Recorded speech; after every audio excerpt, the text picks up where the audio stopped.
wanna shoot, but I can't let you go. But when I'm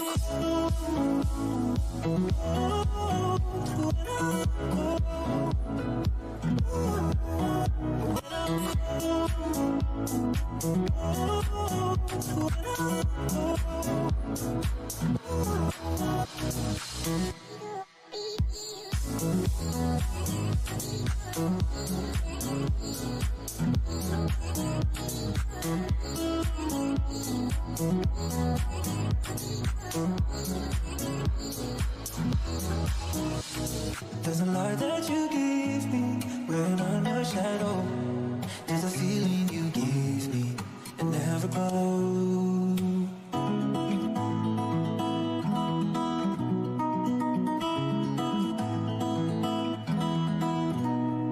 Like brothers in blood, sisters you ride, and we swore on the night we friends till we die.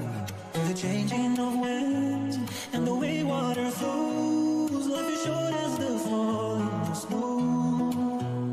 And now I'm gonna miss you, I know. But when I'm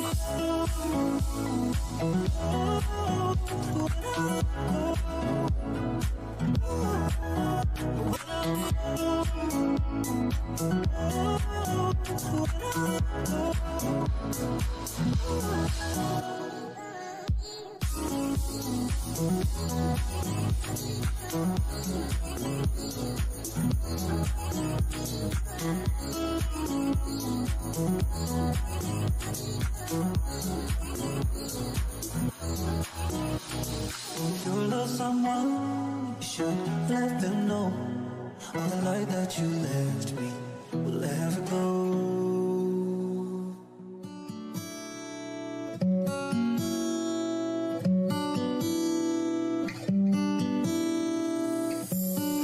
In my mind, in my head, this is where we all came from. The dreams we had, the love we shared, this is what we're waiting for. In my mind, in my head, this is where we all came from. In my mind, in my head, this is where we all came from.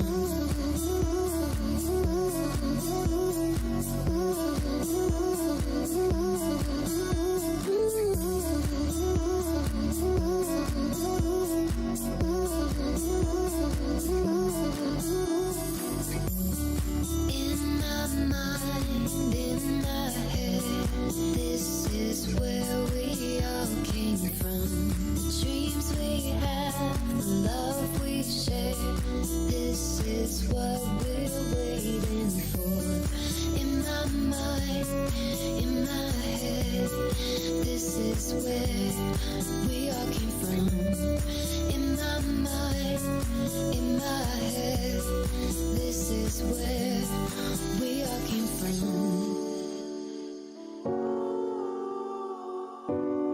In my mind, in my mind, in my head, this is where we all came from. The dreams we had, the love we shared, this is what we're waiting for. In my mind, in my head, this is where we all came from. In my mind, in my head, this is where we all came from.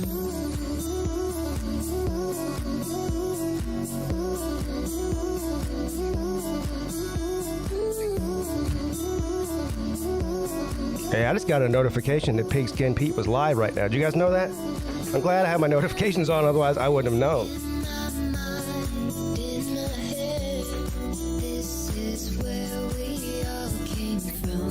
The dreams we had, the love we shared, this is what we're waiting for. This is what we're waiting for. This is what we're waiting for. We're almost there, people. I'm just putting a few things together here for a minute. This sounds like some Kenny G here. Listen to this.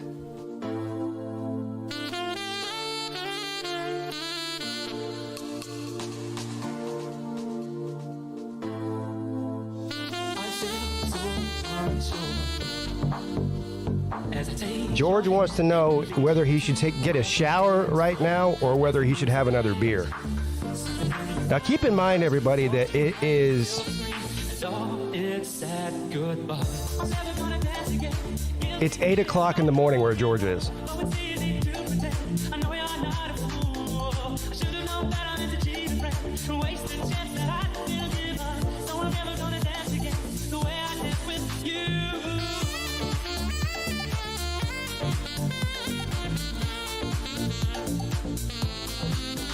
It is Kenny G. What's right?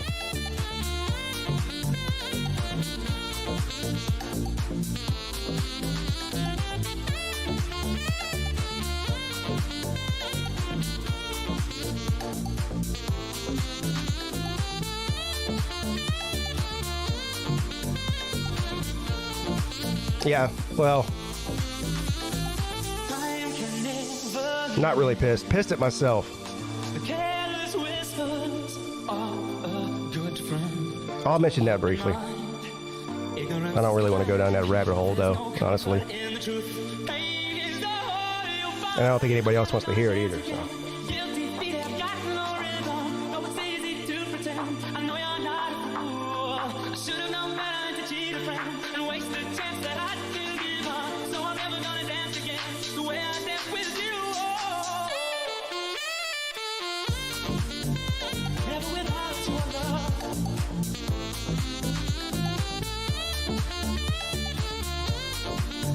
Yeah.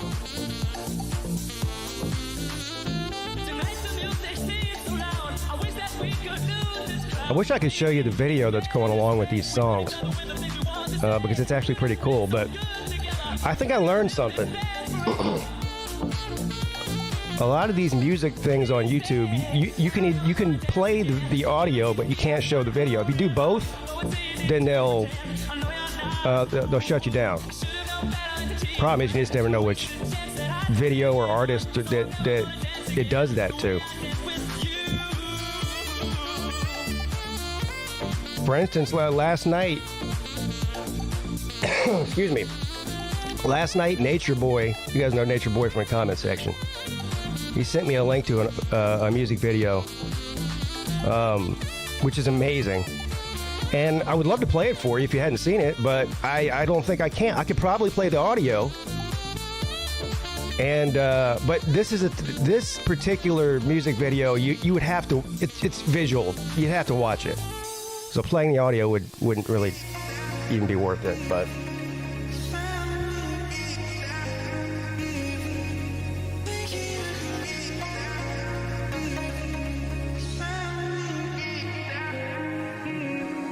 Stat Sheet Sports says, Pete, I haven't caught your thoughts on Clemson's new offensive coordinator hire. What do you think? I think it was a home run. I was joking around for a couple weeks before it actually happened and was like, man, Clemson needs to go out there and back up the Brinks truck for Garrett Riley at TCU and make him say no.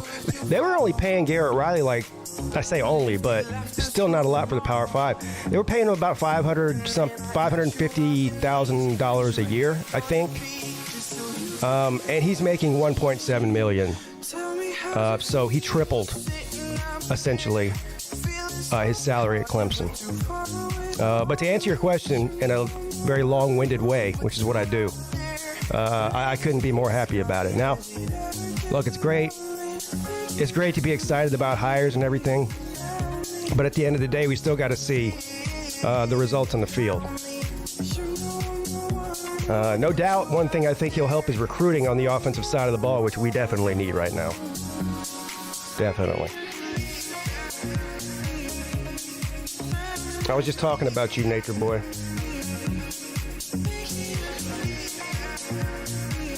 All right, we'll go ahead and get the show started. No, enough of that. Enough of that.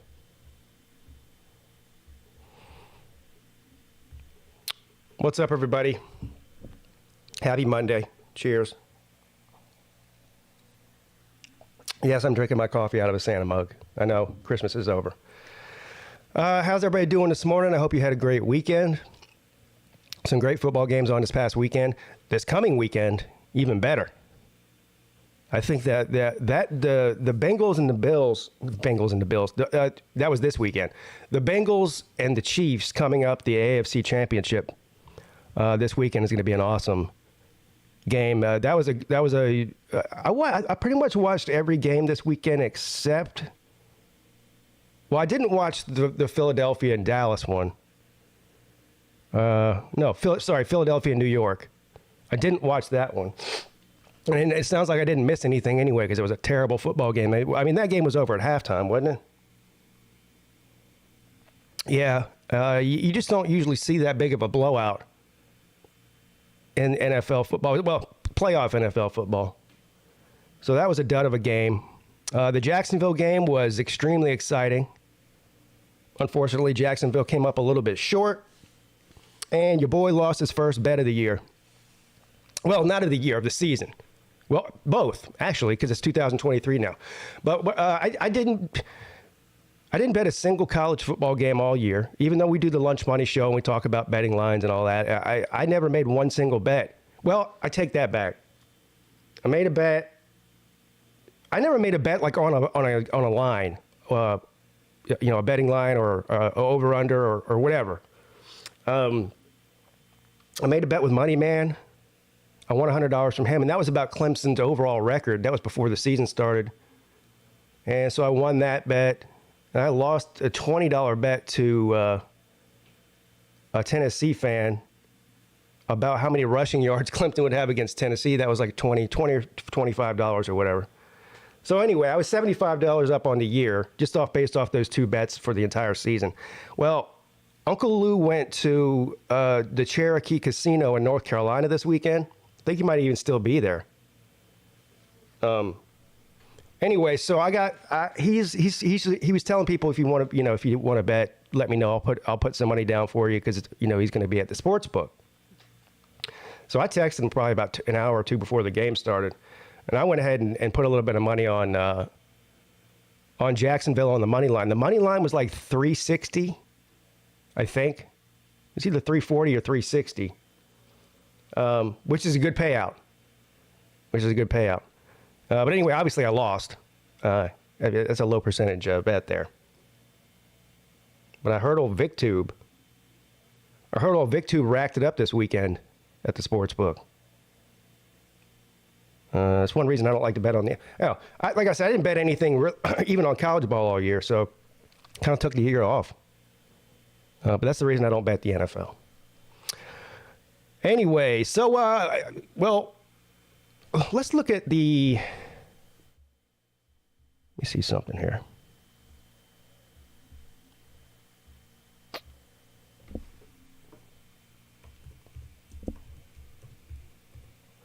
I guess I could just ask you guys instead of, trying to look this up.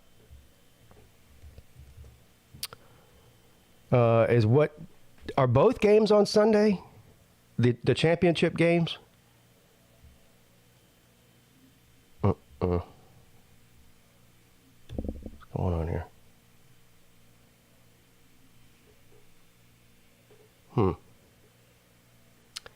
All right, so the Bengals and the Chiefs Sunday, it's 6:30 p.m. And the 49ers and Eagles Sunday at 3 p.m. So they're both on Sunday. Typically, I don't like to do any kind of live streaming on Sundays because it's usually the day that I spend with my wife and my kids. It's kind of like the day we set aside to do stuff. But it is the AFC Championship game, and the next Sunday after that is the Super Bowl, right? Or is it 2 weeks after that? Either way, we'll be going to a Super Bowl party, so I won't be live streaming the Super Bowl. So I would not mind live streaming one of these games. The Bengals and the Chiefs sounds like a good one. What do you guys think about that? The Bengals and the Chiefs next Sunday at 6:30 p.m. The last game. That'll most likely be the last game that I stream at all until the next football season, which is until August or September, whatever. Yeah, August. So I'm logging back into StreamYard. For some reason, I got kicked out. You should still be able to hear me, but anyway. All right, so there it is. All right, let's look at the chat here real quick, and then we'll get started with the show. I'll read some news this morning, and then I'll open up the StreamYard, and whoever wants to come on and chat for a little bit, you're more than welcome to. Cheers to the chat. Ultra Magadog, what's up, buddy? Miyagi Fang, Matt Dummett. George is here. George wants to know whether he should drink another beer or get a shower. I had to go ahead and remind everybody that George lives on the west coast of the United States. So it's 8 a.m. in there. I don't know if George drinks beer when he wakes up or if he just hasn't been to sleep yet. What's up, Fred K? He says, welcome back, Pete. Well, I didn't really go anywhere. I mean, I did a show on Friday night. But thank you. It's good to be back. Slim Shady Canes. Sir UGA. What's up, buddy? Jeremy Garrettson. Alakazam Luke. Why would a professor require attendance in a damn drama class? Well, if you didn't have to go to the class, then why even have it? Just eliminate the drama class altogether, and then you don't have to worry about showing up. What's up, Seminole Seth? Paxton's here. He says Dak sucks. Oh, he played terrible yesterday. The Cowboys played terrible yesterday as a whole. What's up, Stat Sheet Sports? P Digits. Rack Dog. FSU. Nature Boy.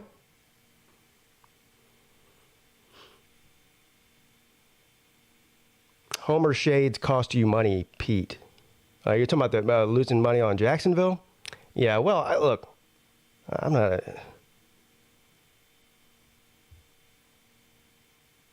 From the sounds of it, Lou told me that I wasn't alone.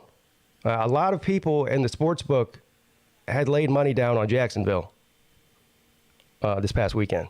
So, just like usual, the casino won. What's up, Pastor Dave? Roger Dodger. What's up, Alex? Yeah. I forgot to mention, because you guys know I'm going to mention this, at least briefly on every single show for the next 5 weeks or whatever. Yeah, the Slob Olympics. So I don't know. I know Lou's still in Cherokee, so I don't know about the status of the Lunch Money Show tonight. I mean, if he's still going to be at a casino, he certainly doesn't have to do the show tonight. Of course, he knows that. But anyway, whether we do it tonight or not, every show between now and the time for the Slob Olympics, we're going to start to put together some things. We kind of got like a small comprehensive list of people that are coming last week, but not really, because I know more people that weren't on that list are coming. And some of the people that are on that list apparently aren't coming. But either way, we've kind of got a roundabout idea about who's coming and who's competing. And so now the task is to figure out the logistics of it because, well, if anybody's been to any of the first one of these events, you know that there's a lot. When you get 30 and 40 people together competing in events, it doesn't just happen by itself. There's planning that goes into it. There's a lot of help behind the scenes and during the event by different people. So that's all the stuff we have to figure out. And maybe more importantly, and most importantly, as far as the event goes, what events are we doing? And we have to really start to lock in on that. So that's what we'll be doing for at least part of every Lunch Money Show from now until the event. And man, I can't believe how fast it's coming up. So anyway, there's that.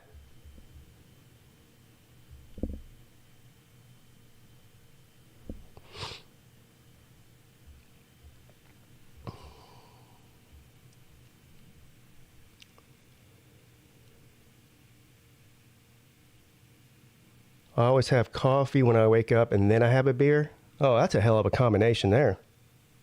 I had too much coffee this morning. I've got the jitters. I'm sensitive to caffeine, I'm telling you. If I drink a cup of coffee at like 6 p.m., there's no way I'm going to sleep until at least like 3 a.m.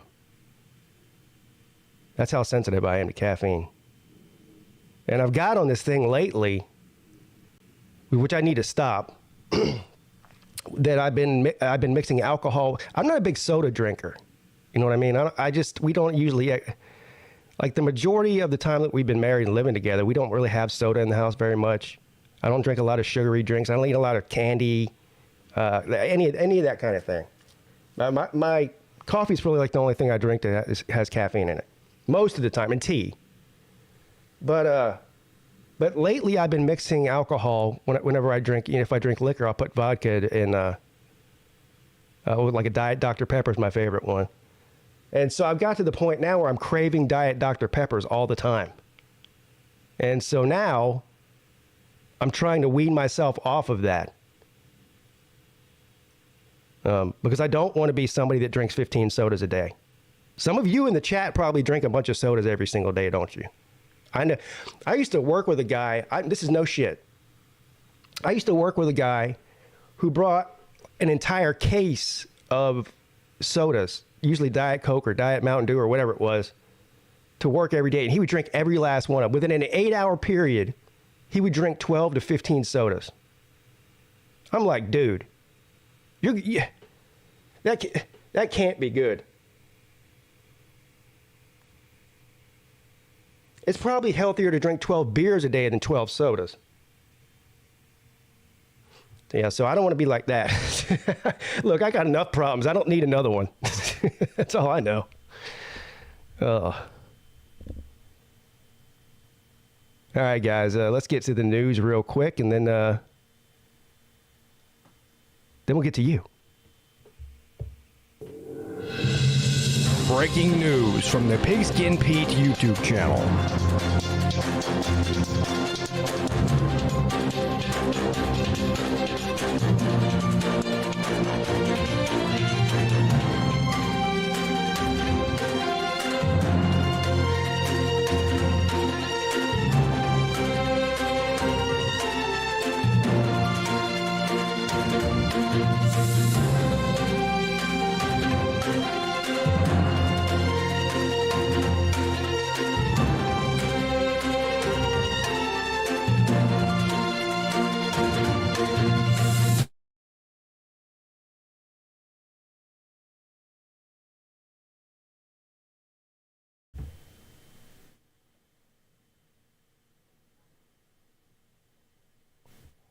Skip Bayless throws epic temper tantrum after Cowboys playoff loss to the 49ers. I hope that story is in here about Shannon Sharpe at the basketball game, because I want to talk about that. And I don't know anything about it. I've just, other than what I've seen clips of, I don't watch NBA basketball, so I just don't know about it.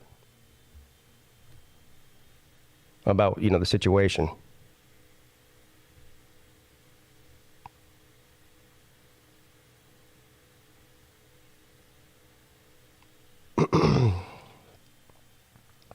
Yeah, Bayless is a huge Cowboy guy, right? That's part of his shtick. Like, he's a Cowboy guy. Heading into the Cowboys-49ers matchup, Bayless had complete confidence in Dallas. The undisputed host even tweeted a prediction after Dallas' 31-14 wildcard round win over the Tampa Bay Buccaneers.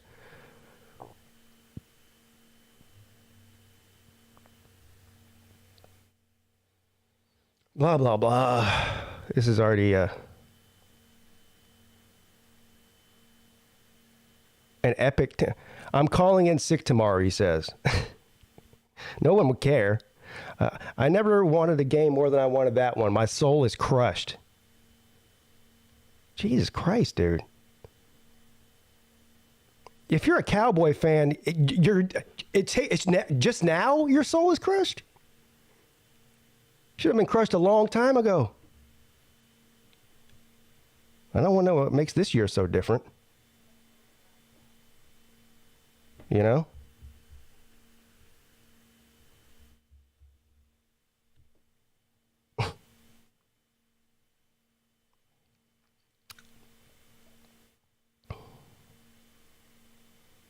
A 42-year-old man needed the toilet more than usual. He was diagnosed with colon cancer that had spread to his liver. Oh, that's great. That sounds like a fun story.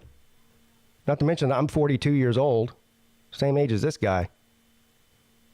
So I'm going to go ahead and skip that one.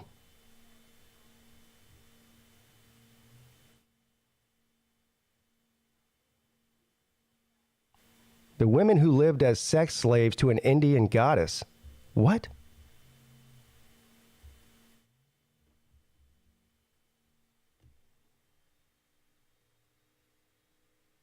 Dedicated to an Indian goddess as a child, and there's no way I could pronounce this name. Huvuki Bibapas. Years of sexual servitude began when her uncle took her virginity, raping her in exchange for a Man, this is a terrible story already.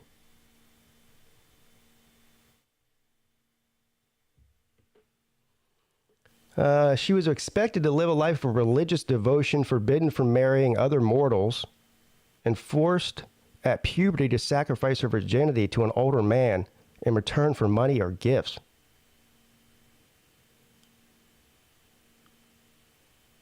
Oh my God.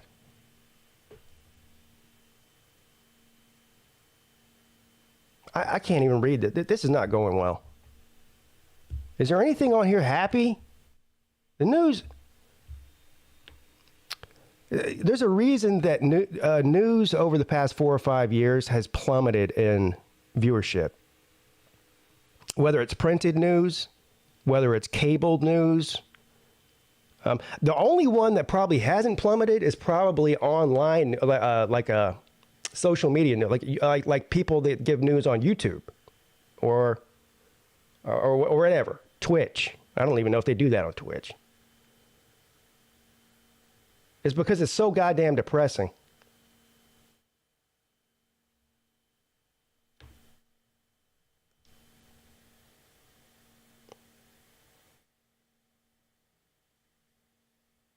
I would like to see this. I know a lot of people don't care about the mock drafts because whenever it comes to mock drafts, you have 10 different people that put out mock drafts that are well known for it, and there's 10 different. They're all different. And so, because nobody knows. This individual, who is this? Well, Natalie Miller is the one who wrote this article. So, anyway, we'll see what they... Chicago Bears with the first pick, Will Anderson. Second pick... Texans Bryce Young, so that's the first. So according to them, the first 2 players off the board, both Alabama players. 3 Arizona Cardinals, Will Levis. I've seen projections of him going all kinds of different places. Colts with the 4th pick, Ohio State C.J. Stroud.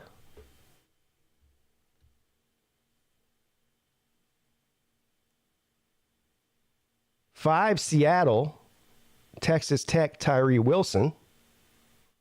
And it says 5 Seattle from Denver. So I guess they're saying they're going to trade up. Either that or they traded last year. Detroit, Georgia's Jalen Carter, with the 6th pick. 7, the Las Vegas Raiders, offensive tackle Peter Skonorski. 8, Atlanta Falcons, Clemson's Miles Murphy. 9, Carolina Panthers, cornerback Joey Porter from Penn State. Carolina Panthers have all kinds of problems. 10, the Philadelphia Eagles, Texas running back Bijan Robinson. So there's your top 10. I'm not going to go through all 32. It just take too long, but.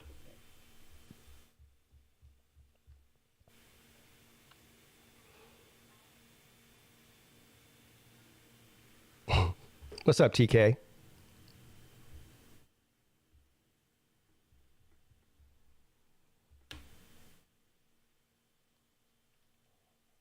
Yeah. All right, let's nerd out for 2 seconds here because I saw a headline about this on, I think it might have been on Twitter yesterday, and I didn't click on the article and read it. I was doing something at the time, but you guys know what SETI is, right?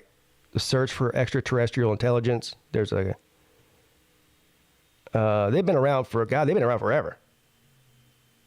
Basically what they do, or what they've been doing up until this point, has been scanning the sky with radio telescopes looking for, radio signals.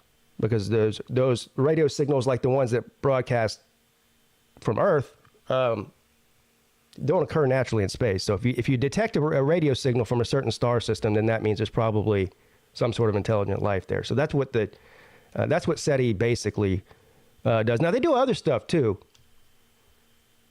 But anyway, this says a radio signal 9 billion light years away from Earth has been captured in record-breaking recording. The signal was detected by a unique wavelength known as a 21-centimeter line, or the hydrogen line, which is reportedly emitted by natural hydrogen atoms. So that's what neutral hydrogen atoms, not natural. The signal captured by the giant Metro-Wave telescope in India could mean that scientists can start investigating the formation of some of the earliest stars and galaxies reported. So, see, this is the reason that I wasn't excited when I saw the headline of this. They detected a radio signal, but not like the one that SETI's looking for. This is something that occurs naturally, I think.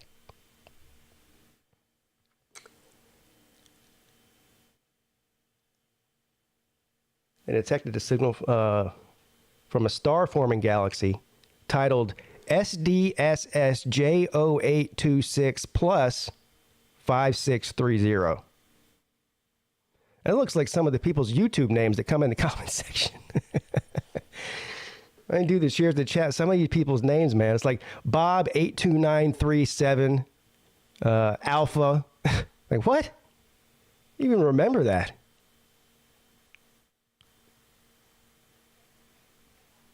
So there you go. Exciting stuff if you're a nerd, but nope, it didn't come from some alien TV show, right?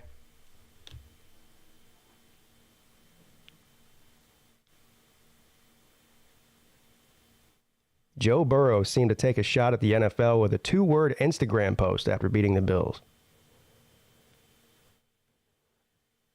People either really like Joe Burrow or they hate him. I actually like him. I know Clemson people who have a hard time getting past the postseason game they play. But I don't know, I like him. Doesn't matter whether you like him. He's good.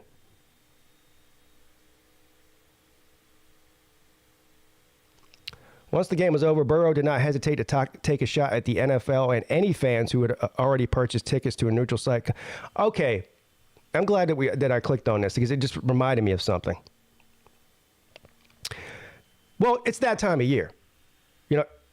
Not just the New Year time of the year, not the holiday season time of the year, not the whatever. The time of the year when the NFL is rigged people crawl out of their holes and yap their traps all over the internet. There's some viral video going around, and I don't even know if I could find it. Probably could if I looked hard enough. About some guy that was posting some video about how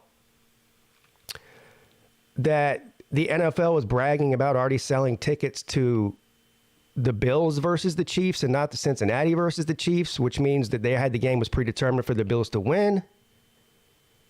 And that some referee, I don't know, some referee that was reffing in the game, he had a problem with for some reason. It's just, Here's the thing. All the NFL teams do this. They will sell tickets for championship games, especially big games like that, in advance. And if one of those teams or both of those teams doesn't make it to the championship game, then they refund your money. This is nothing new. So anyway, I guess they were bragging about how, they'd sold so many. They already sold 50,000 tickets to the Bills versus the Chiefs, and so Joe Burrow was responding to that because obviously they beat the Bills. And he says once the game was over, he didn't. Okay,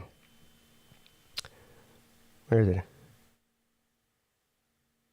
Had already purchased tickets to a neutral site conference championship game that would have been played in Atlanta if the Bills and Chiefs had won this weekend. Instead, the Bengals are advancing, and they'll be heading back to Kansas City, where they won the AFC title game last year to advance to the Super Bowl. And it looks like Burrow took another shot and failed at the failed neutral site plan with his post on Instagram, which used the just two words, the caption, uninvited guests. So that's all he captioned on there was uninvited guests.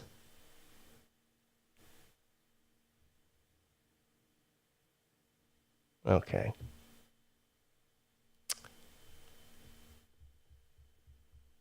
And part of that, hey, well, thank you, Wilkie. Timmy has been gifted a membership by Wilkie. Wilkie, the man. Not rigged, but scripted. Yeah.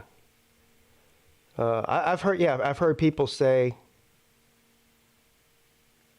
I've heard people say that it's scripted, not rigged, but. Look, in my mind, the two are the same thing. I don't know how you could have one. I don't know how it could be scripted and that not be rigged. And also, to the contrary, everyone that says stuff like that, they have zero evidence. They just have a bunch of circumstantial evidence, like, oh, this ref missed this call, which happens in every game. So that's evidence that it's scripted, I don't know. I've never seen any evidence. No one has ever put in front of my face any sort of compelling evidence, actual evidence that it's scripted or rigged or whatever. I've never seen it.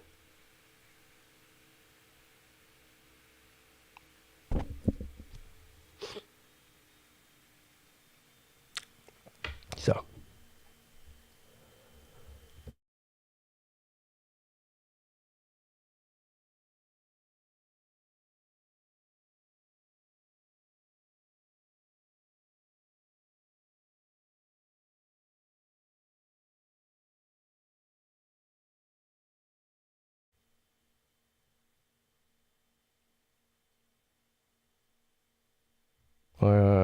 How to watch the green comet as it takes its closest approach in 50,000 years. Well, here's what I'm going to think. Before I read this, I'm going to guess that the way that we watch the comet is by looking in the sky. What do you guys think? I'm guessing if you want to see the comet, you probably have to look up. I don't think looking down is really going to do anything for you. There. A green comet shooting through the morning skies is scheduled to make its closest approach to Earth at the beginning of next month. Its closest approach in 50,000 years. So it's very important that you see it because you won't see it again. But don't worry. There'll be another comet along here very soon that you will see.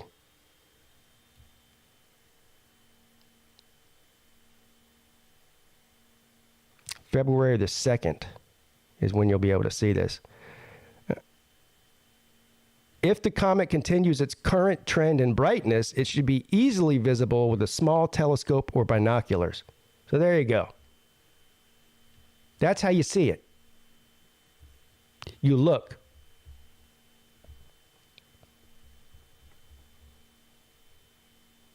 I'm going to be looking for it. I'm not going to lie. I don't remember what the name of that one that came over. I think it was in June. I don't even remember the name of the damn thing, but I tell you, I stood out in my backyard and stared at that thing for about an hour because I had never seen anything that cool before. I guess it just so happened where we live, it just was, very visible. I've seen comets before, but sometimes if you go out and see the comet, you're like, but is that a comet? Or is that just a star and I'm tripping? You know what I mean? But this one was obvious.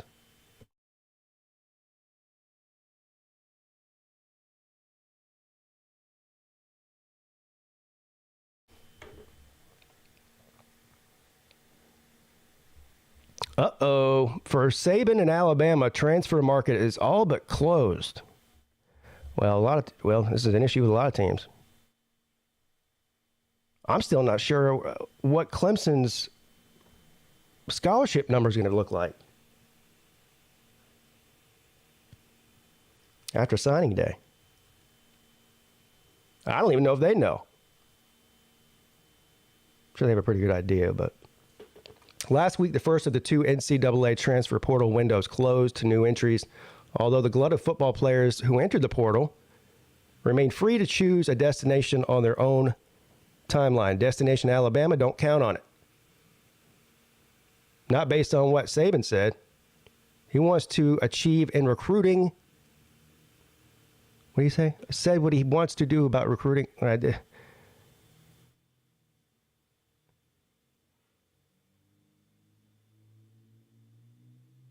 Okay, so they're basically saying here, in a bad way, that you're not likely going to see any more people transfer to Alabama this year. To Alabama, not out of Alabama.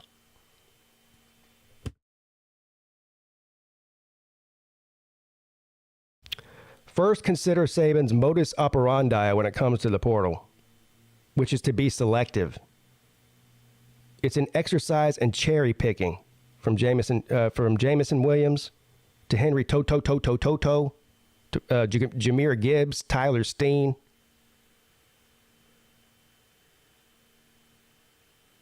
He's open to add a difference maker to fit specific needs, which is what you should do.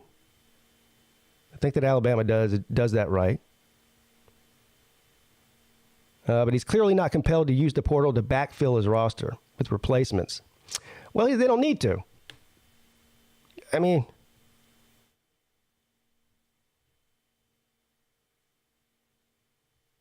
what's Alabama's average recruiting ranking in the past 10 years?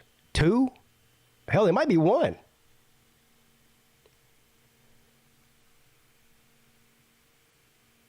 Are there 85 diehard Dabo kids out there anymore? Yeah, I don't know. I think all of his kids might be gone, unless I don't know. He might have adopted one, though.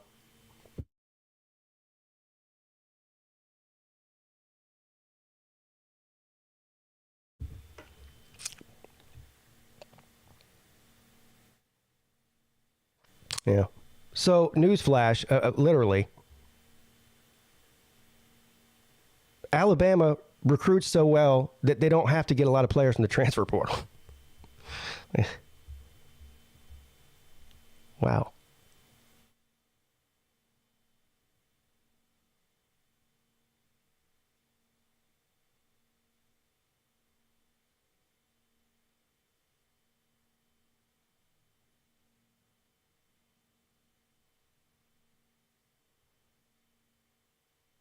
Five coaches who could be LSU's future head coach.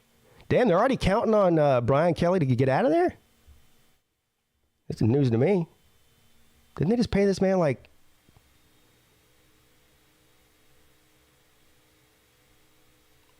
Oh.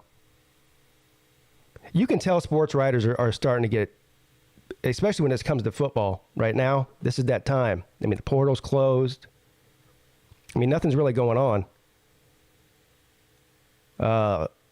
So now they start talking to me like speculating on who the next head coach of a program who's got a brand new head coach is going to be in 10 years from now. It's just weird. The Brian Kelly era is young. Kelly had a successful first year in Baton Rouge and remains on the track. Stuck around for a while. Well, there you go.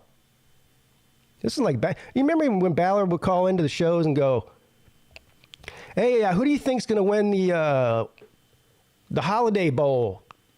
next year. You're like, what? I don't know. Like, why are we speculating on some shit that we don't even, know is going to happen? That's kind of like this. This guy over and over again in this article keeps saying that he thinks that Kelly's going to be at LSU for a long time.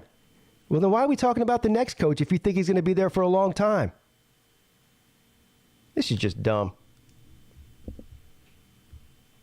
They got me, though. I clicked on it.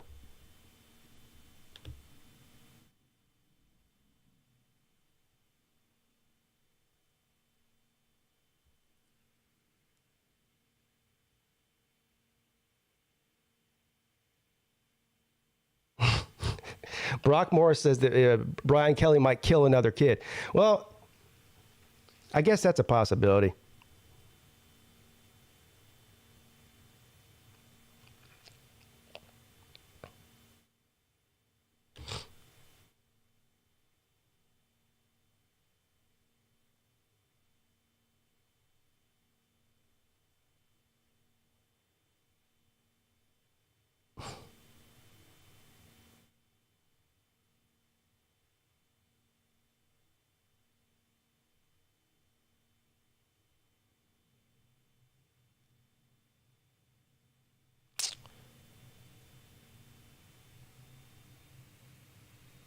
All right.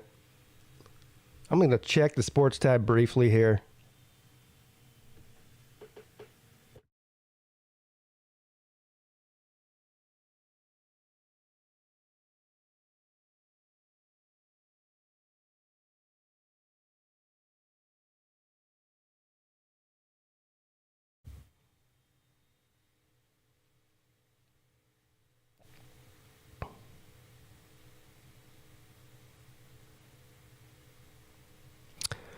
Yeah, this whole deal with Lamar Jackson's contract,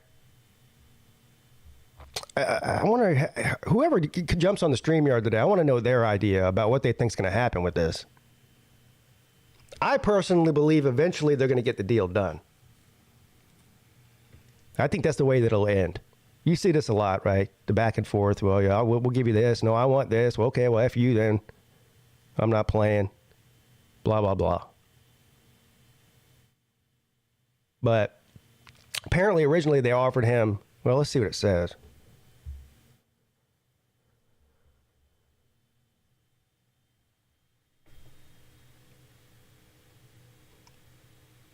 So he's rejected a contract offer that would pay him $133 million fully guaranteed at signing.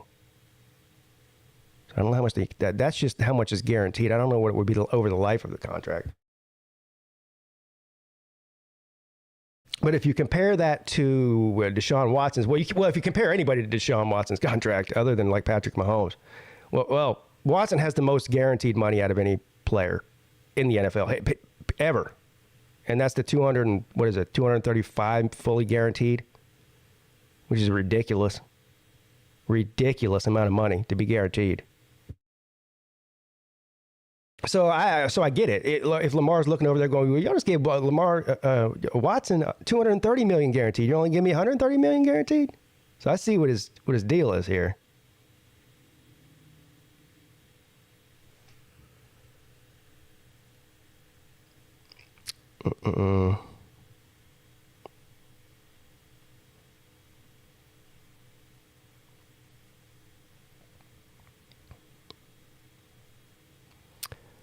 Yeah. So anyway, they haven't disclosed fully the details of the offer. So that's the reason we don't know what the structure of the contract would look like, how long it would be for, what the total amount would be, other than just the amount that's guaranteed. So there's a lot in the contract that we don't know because, according to this article, they haven't disclosed it. So we don't really know if it's a good or a bad deal. We just have to take Lamar Jackson's word for it, or his agent, or whoever, I guess.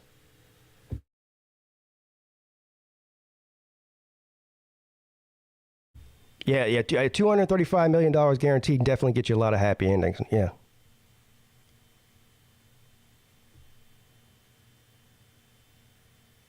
So this is what we were talking about, which is why I know the Google machine's listening to me. Bettors kept taking the Chiefs, and Jaguars ruined all those bets with backdoor cover. I would have thought it would have been the other way around.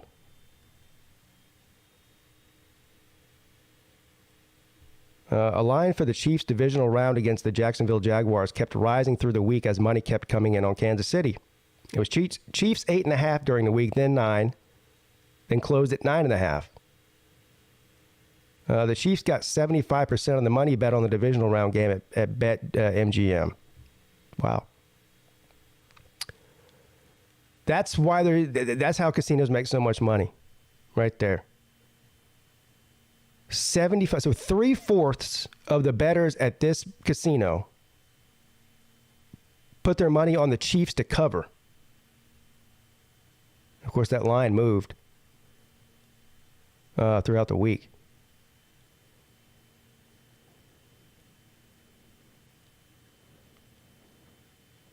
Yeah, so they covered at the very, very end of the game.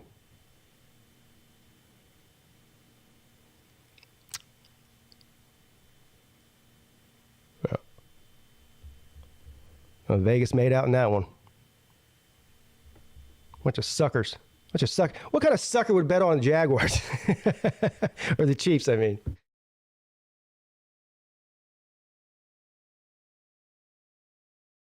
So has Watson got in trouble for not tipping? I don't know. I didn't hear about that.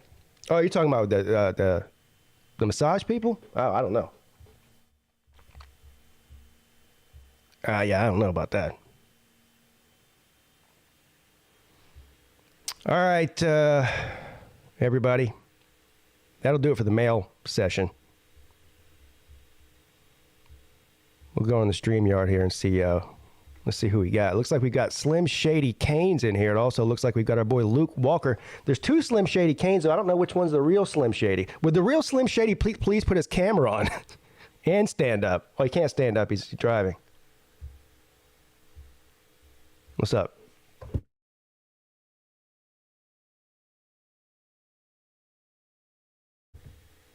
Yeah, neither one of y'all's microphones are on. Okay. Yeah, what's up? Nothing. So, do you know anything about this Lamar Jackson thing? I guess you don't if they haven't disclosed it.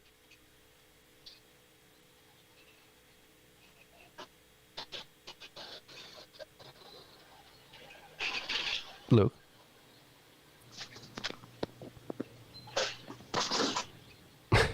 You there? I guess that's Luke's way of saying no comment. Yeah, I don't know. Yes. I think Luke might be somewhere he's not supposed to be on the show, but he's doing it anyway. Are you? No, I'm fine. I'm not anywhere I should be. I thought you might just be sitting in class in the back, No, I'm not. Okay. So did you answer? Did you hear my question? And you got out of that drama class quick. No, I didn't hear your question. My question was, what do you know about this Lamar Jackson contract situation? And I'm assuming probably nothing because they haven't really released any details. I've seen everywhere that he wants more money guaranteed than Deshaun Watson, and it doesn't seem like the Ravens are going to give that to him, so he'll probably leave. Would anybody give anybody more guaranteed money than how much was Patrick Mahomes guaranteed? A lot. But it wasn't even as much as Watson. I don't Yeah, but remember he how signed much like a he was $500 million guaranteed. contract. Yeah. Yeah. Yeah, I know his contract was like $500 million. That's right, but That was a while ago, so I don't remember how much he was guaranteed. Guess who's back? is it just me though? Is it just me, or is Lamar Jackson not worth $133 million guaranteed if you're the Ravens? And look, I don't know why the Ravens aren't giving him his money. It's a weird time though to be holding out on a contract when your team's in the playoffs and you're on the sideline. That doesn't help. Well, he wasn't holding out; he was hurt. Well, I know. Yeah, I know. Well, see, I disagree that Lamar Jackson's worth that amount of money. I mean, if I was him, I'd take it and be happy, because if it was up to me, I wouldn't give him 2 nickels to rub together. Yeah, we know you think running quarterbacks are never going to be good. But... Well, and history proves me right. They don't have a very long shelf life in the NFL. Well, I'm going to go out on a limb and say a 30-year-old Lamar Jackson's going to be better than Tyler Huntley. Nature Boy says 141 million guaranteed and a $10 million signing bonus for Mahomes, according to Google. So they are 104. So that's like whatever, 90 million less than Watson, and that's Mahomes. Now that's just the guaranteed money, but I think that's what the players are. Probably the highest guarantee ever at the time of signing it. Who? Mahomes. Oh well, they didn't last long. He signed his contract before Deshaun signed it. Yeah. So it was probably the highest ever guarantee when he signed it. Well, I'm sure it was, but not for long. Yeah, but that's how contracts work in the NFL. They just keep going up. Well, until something brings them back to reality. It's like the NFL salary cap keeps going up, so the contract's going to keep going up. I understand that, but there was a time running backs got paid more than what they do. I mean, if Patrick Mahomes doesn't win another Super Bowl, you're going to see the average pay of quarterbacks come down. I doubt that. Yeah, I don't think so either. I mean, oh sure, all you need is a couple of these big time high money quarterbacks to fail, and people are going to take a step back as far as giving quarterbacks a huge amount of money. Yeah. Well, they've always given the quarterbacks huge amounts of money. It hasn't changed in years. Just the huge amount of money has gotten bigger.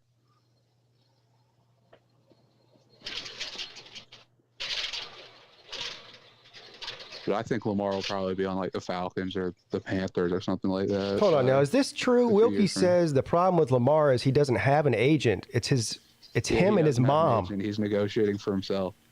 Oh, now come on, bro. Yeah, technically his mother is his agent. Yes. Oh, that explains it. What's he doing? Negotiating for himself. Yeah. To give a percentage. I mean, I'm wondering if Patrick Mahomes has an agent with the contract he signed. Sure, that number looks great, but you delve into all the bullshit that's in that contract. I mean, basically during the offseason, he's allowed to sit on his couch by contract, and that's it. Oh, is this one of those contracts you're not allowed to, go skiing, and you're not allowed to? Isn't that every NFL go scuba diving or skydiving or whatever? No, they kind of went a little far when it came to Mahomes. I mean, he can't play a pickup basketball game. He can't do shit. Now I get because of your quarterback, they put stipulations into contracts like you can't ride a motorcycle without a fucking helmet. Yeah. I'm pretty sure Ben Roethlisberger got suspended for riding a motorcycle. Wow. But I mean, like I said, you can't play a pickup basketball game or basically do any physical activity outside your house or the facility. And fuck that. What's the point in all that money if you can't do anything for a decade? Well, you can do whatever you want. You just can't, but nobody can know about it. Yeah. I'll stop playing pickup basketball for $500 million.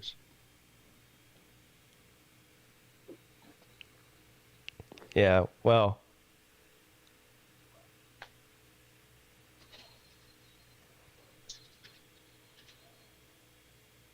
Chiefs are protecting that 10-year, $450 million. Yeah, well, you can't blame the Chiefs for putting stuff in there like that, but. No, I don't blame them for it. I just think Mahomes is an idiot for signing it.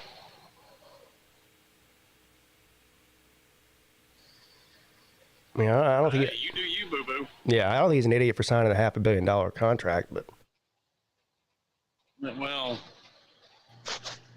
one of the many things I've learned over the years is money ain't everything. Someone can pay me $500 million to stop skiing and playing pickup basketball anytime they want. Yeah, because you don't do those things anyway. Yeah. Well, I play pickup basketball, but I'll stop for 500 mil. Yeah, me too.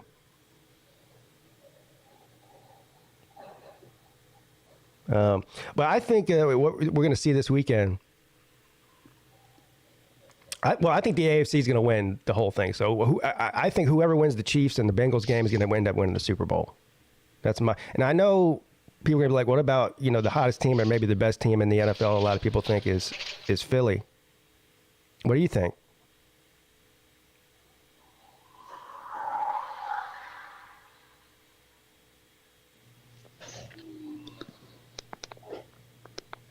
Cool. I was waiting for Slim to say something, but Philly. I agree with you. I've already resigned myself to the unfortunate reality that the Bengals are probably winning the Super Bowl. And unfortunately, Belushi can't enjoy it because he's stuck in a Chinese internment camp. Actually, I did hear from him. Oh, did you? Well, he left a comment on like one of my videos, so I know he's alive, and I guess he's still has the internet, but that's about all I know. He just doesn't like us anymore. No, he well, I didn't do a show on Friday, so he was asking me what was going on with that. But Bengals and the 49ers in the Super Bowl. Yeah. Freaking Brock Purdy in the Super Bowl. Oh my God.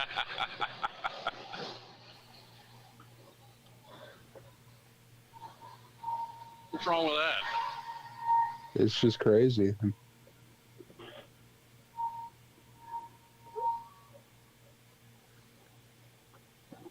What do you think is going to happen with him? I mean, no matter what happens, in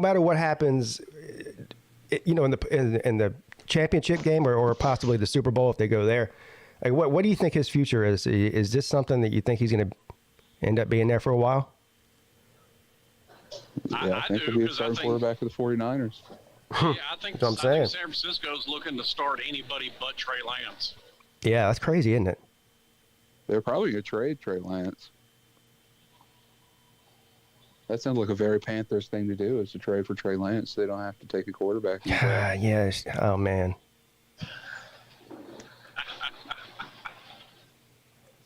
The quarterback for Green Bay, what's that guy's name? The guy that backs up Rodgers. He says he wants Jordan out. Love. Yeah, Love. Well, he said he wants out if Rodgers comes back, which I don't know why Rodgers wouldn't come back, but They got no choice but for Rodgers to come back. I mean, unless he just decides to retire. that's what he's talking about. Yeah, he might retire. Yeah, but, I mean, he says that but he says that every year, though.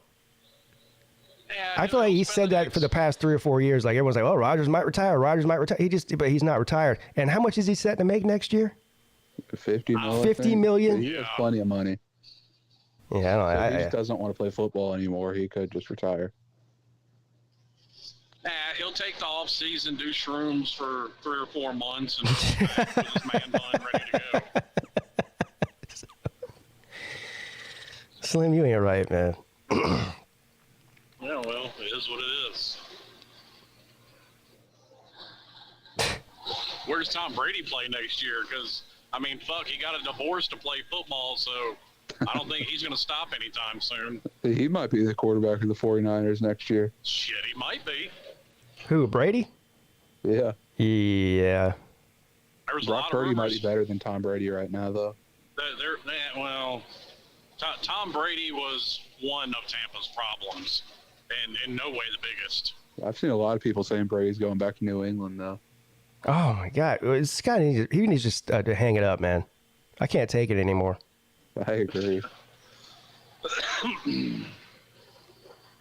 Tom Brady's ruined my football watching life for 10 years. Well, wasn't there a quarterback that threw a touchdown at like 47 or 48? I think Tom Brady's bound and determined to beat that. Yeah, so a lot of people in the chat are saying Brady to the Raiders. I've seen a lot of that, right? Yeah, So, I've seen the Raiders a lot, too. yeah, because Carr's gone, right?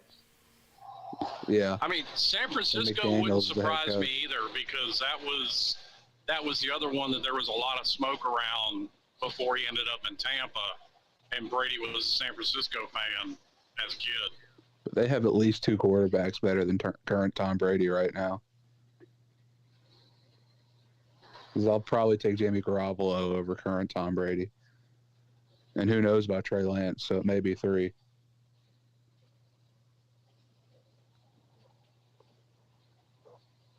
Yeah, Pastor Dave, I'll talk to you. I was talking to Mrs. Peete about this yesterday. And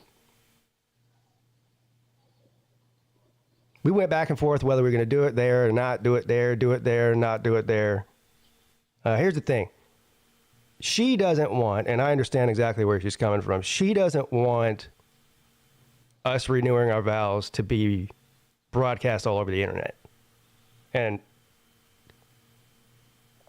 if there's a bunch of YouTubers there, I mean, the chances are that it's going to be broadcast all over the internet. So, I don't know. There's still some things we would like to do it, and we would like some of you people that we consider some of our closest friends in this community to be there with us while it happens. But I don't know if I want 100 people. Like we already, when we got married originally, we did the big wedding with 150 guests and the whole deal.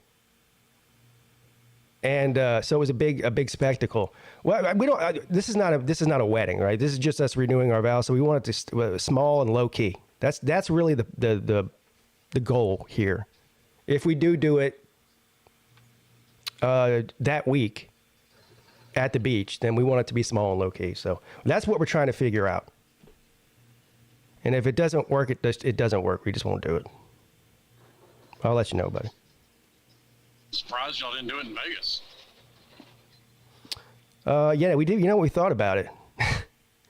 We actually thought about doing one of those, cheesy ones, like, Get Married by Elvis or whatever. Right? Yeah. But we didn't. I just told her, I was like, it seems like a good time to do it because, I mean, a lot of our friends, we have obviously friends that live here locally that, that we've been friends with for a long time. But as far as a lot of our close friends are people from YouTube now. And, it'd be too much to ask Slim to drive down 8 hours to come to the thing. And Lou, everybody coming from all over the country, they're already going to be there. So bullshit. I'd make that drive anyway. I don't give a damn. Yeah, I know, but I wouldn't want it to ask anybody. But it just seems like the right time to do it because there's already going to be everybody that we would want to invite's already going to be there anyway, pretty much. That makes sense. So, and it's at the beach. But yeah, I was originally going to get married on the beach, but I don't know. Then somehow that didn't happen because we were just going to take a cruise and get married because the boat captain can do it. Yeah. Have a little Pirates of the Caribbean wedding. I'm not sure how well that would have worked on a Mexican beach, but maybe. And sword fighting against a bunch of zombies and get married.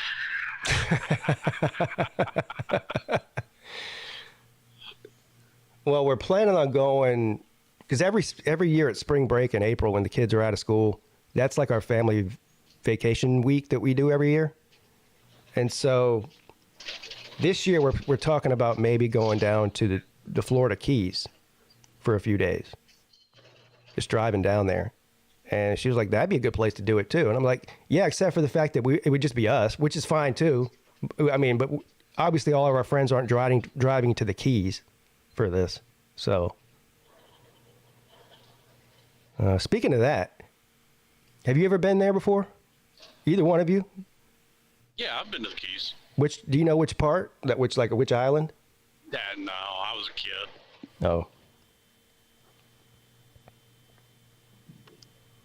I have not been.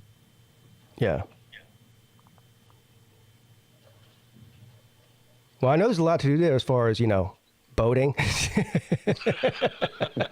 just don't know. Here's another thought. Great idea. Do it in Margaritaville. Well, it's funny you mentioned that. We were looking at, there's a resort, and I want to say it's in Key Largo. I think it's in Key Largo. There's a Margaritaville resort there. Problem is, it's expensive as shit, dude. I was talking about like Sanibel or Captiva Island. Okay. Like the real Margaritaville. Oh, the real Margaritaville. I didn't know there was such thing. I thought Margaritaville was just like a corporation, restaurants and shit. Well, it is now, yeah. I do love Margaritaville, the restaurant, though. Yeah, it is pretty good. Yeah, that's good. The food's good. The whole thing's cool, you know. And they have the big, giant margarita that goes, you know, gets every hour. They fill up the giant margarita. You know what I'm talking about? Yeah. Yeah.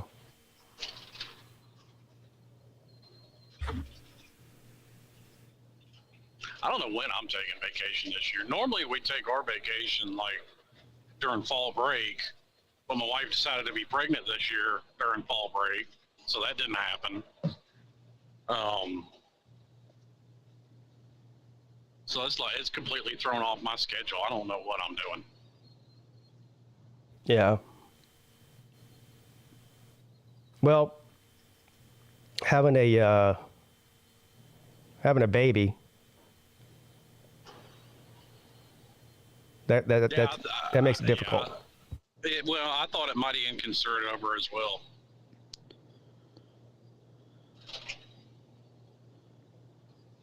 You know, that Margaritaville place, I was just like, dude, this for 4 people, it was like $1,000 a night.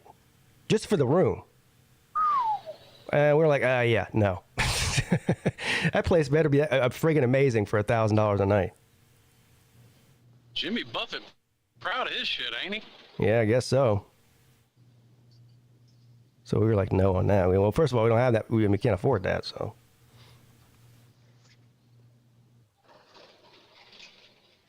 Now, I mean, if you're talking like $1,000 for the week, all right, we can talk. No, because then we even thought about, well, because there's Margaritaville resorts like all up and down the coast of Florida.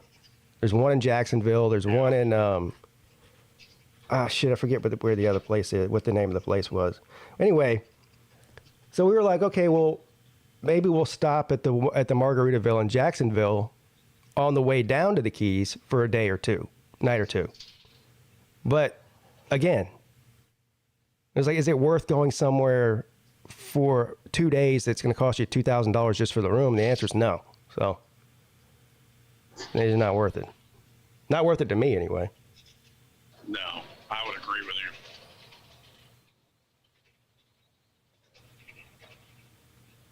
I mean, I can have just as much fun laying on the beach drinking a margarita at a 3-star hotel as I can at a 5-star hotel. I know that. I know that for a fact because I've done it.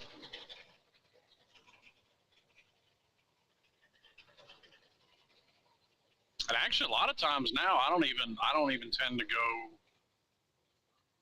towards hotels anymore because you end up spending so much more money, you know, basically having to eat out every night. I'd just soon find a 2 or 3 bedroom house. Yeah, that's another option too. Just get a house on the beach. Anyway. Usually during spring break, we go to up to Myrtle Beach because it's only 2 hours away and it's cheap. And of course, we get it for the kids. There's tons of shit to do for the kids there. It just makes it really easy. The only issue that we've had a couple times is that because spring break is in the first week of April or whatever, early April, the weather is hit or miss. If you're looking for a beach vacation, in Myrtle Beach, South Carolina, it could be 40 degrees in the first week of April. So you just never know. We've had some times that it was too cold to really hang out at the beach, and that was kind of a drag. Let's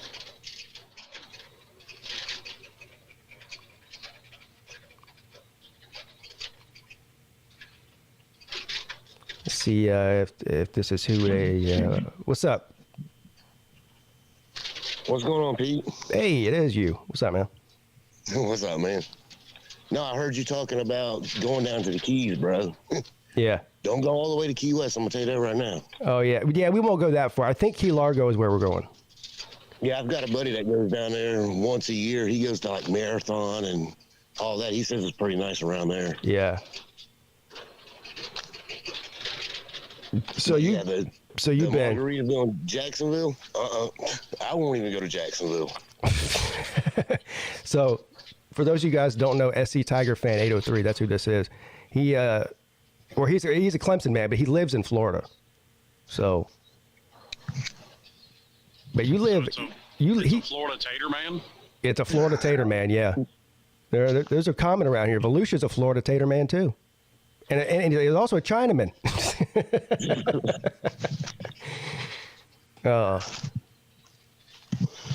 But yeah, he lives in Gainesville.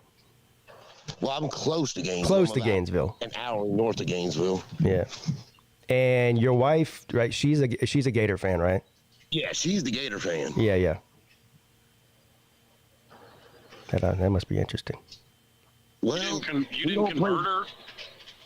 She's converting.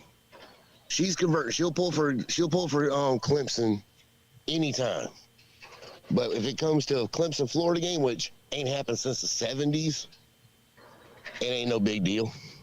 Yeah, it ain't happened since the 70s. It's probably not going to happen anytime soon either. Right? Yeah. We done played everybody in the SEC but Florida and Ole Miss and Arkansas and all them. I mean, we do got a decent record against SEC opponents. Yeah, Lou, I know you're taking an extended break. Are you still out of town? I was going to text you later anyway. If you're not going home till tomorrow, we don't have to do the show tonight. I mean, it's up to you. But I don't want you to feel like you have to do it or something. If you're out of town, you're out of town. It's fine. Hey, Pete. Yeah. Are you looking at that Notre Dame game, going to that? Oh, Clemson and Notre Dame? Yeah. Yeah, well, if I had to pick one right now that I definitely want to go to, then that'd definitely be the one, yeah. Yeah, that's the one I'm looking at. And it's not till November. I think it's what's the date of that? It's like it's early November, isn't it? November 4th. November the 4th, yeah. Yeah, because Clemson still hasn't released their schedule, but the rest of the SEC's done dropped their schedules. Yeah. Yeah, that's the game I'm looking at. Either that one or Florida State.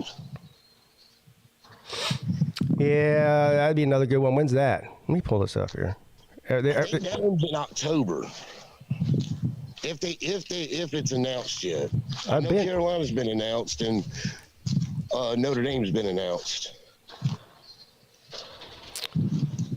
I've been to several Florida State games here over the past few years, and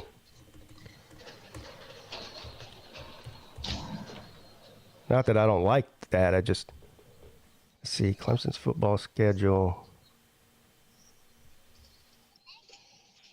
All right, so the only ones that they've announced the actual dates for so far is Saturday, September the 9th, Charleston Southern. Oh, Jesus. That I could probably sleep in the stands for. Saturday, September the 16th, FAU. So, who's their opening game against then? Isn't it against NC State this year or something? I think I heard somebody told me that. They haven't announced it yet. I think they announced it on the 30th. They announced the 30th schedule. Yeah. So, but the rumor mill is saying that Clemson might open a neutral site game against NC State, which would be great. I mean, I've also seen the rumor mill that Carolina's going to play Clemson in week 4, but I don't know if that's. Hey, at least we can get Donut Dave out of the way. Yeah. Saturday, November the 4th, Notre Dame. That's what you were just saying. And Saturday, November the 25th, South Carolina. So that's the only ones that have been announced. That Notre Dame one, I'm hoping it'd be a night game at the Valley. Did anybody else see what I just said, or am I the only one that heard that about the NC State thing? Yeah, I heard you. I haven't heard anything about it. I don't think it would be at a neutral site because that kind of messes up the ACC schedule, though. Hey, Tiger Tom has a good question in the chat for you. SC Tiger fan. He says, how many times have they tore down your Clemson flag down there just above Gainesville? Nobody comes to my yard to tear it down. That's the problem.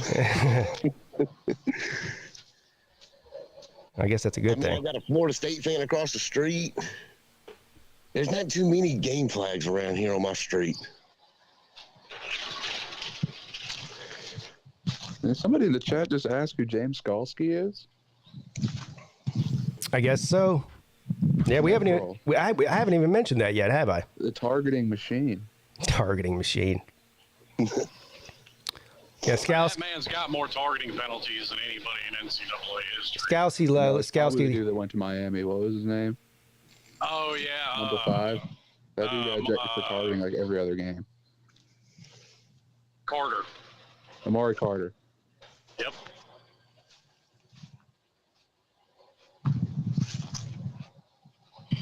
Yeah, have y'all heard any more about this guy from Georgia transferring? So the dude got arrested?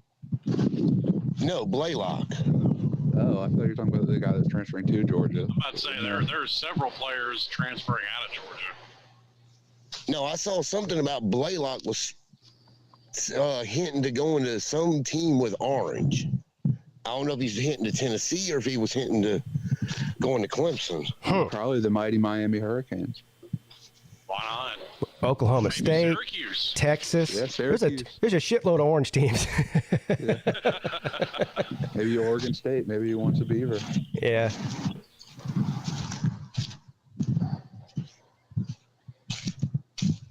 Yeah. Anyway, we're talking about James Skalski. Apparently he's taking a coaching job at the University of Oklahoma. Is it the University of Oklahoma or Oklahoma University? Because it says OU on their helmet, but then they try to correct me and say it's the University of Oklahoma, Pete, not Oklahoma University. I'm like, well, you got it backwards on your helmet then. Don't blame me. I didn't put the logo on there. That's why Alabama just sticks with numbers, because then the letters aren't so goodly. Anyway, not surprised to see this happen. And I, man, it's so easy to trigger Clemson people. I guess that's probably true for any fan base, but so as soon as I read that yesterday, I went on Twitter machine and tweeted out that now that Skalski and Brent Venables are reuniting in Norman, I might have to start cheering for the Sooners now. Oh boy. Oh, what kind of the fan police came right out on that one, son. Oh boy. I could never do that, Pete. What is wrong with you? I mean, I'm not going to lie. I assumed Skalski was in the NFL somewhere. Well, I think he was on a practice squad somewhere. Yeah, you know, I don't know. You know how that goes. You bounce around from practice squad to practice squad until you eventually, like, you know what? He probably accepted that he was never going to be a consistent NFL guy. And the reason it doesn't surprise me is because obviously he played for Venables, and Venables even said at the time that Skalski was playing is that he was so smart. I mean, he was the coach. He was the quarterback of the defense. And so it doesn't surprise me that he's going to bring him in there. I'm assuming, and again, I don't know, that he's going to be maybe one of the linebackers coaches or something. Does anybody know that? As long as he's not teaching them to tackle, he'll be fine.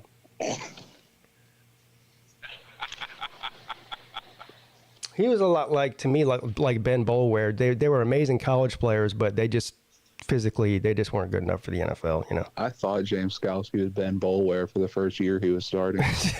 Why? Why? They look the same, kind of. Because they look the same. They do, kind of, yeah. They just wore different numbers. Yeah, except for did Boulware wear the neck roll too? No, he didn't wear the neck roll. He wore something similar to it though. I think the neck roll needs to make a comeback. Not enough players wear it these days. No. But they were both white linebackers with an arm tattoo. It was pretty easy to... They won't let him wear a neck roll in the NFL. Is that true? You can wear a neck roll in the NFL. Okay. Yeah, you can definitely wear one in the NFL. He probably just got made fun of too much for wearing it, so he stopped wearing it. Yeah, I doubt he cared about that.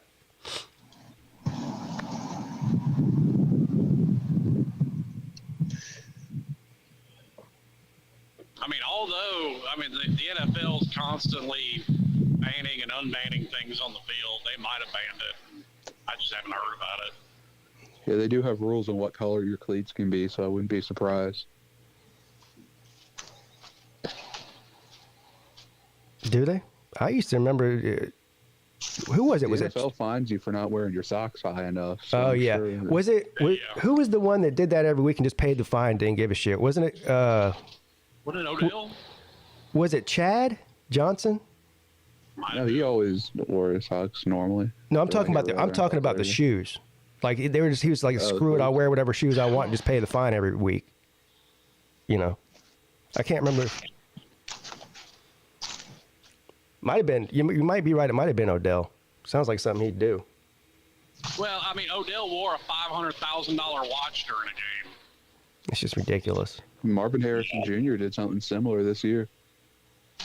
What? He also had on Gucci cleats. Well, you can't fine a guy in college. I mean, you can No, you suspend him. can't. That's why but- he did it. Yeah.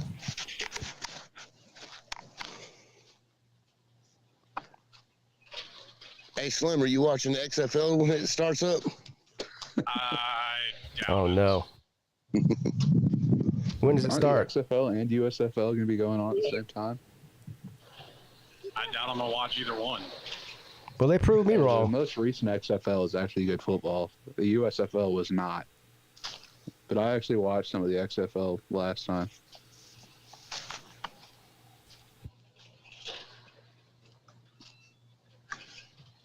Yeah, I predicted that the USFL would not come back for a second season, so I was wrong about that.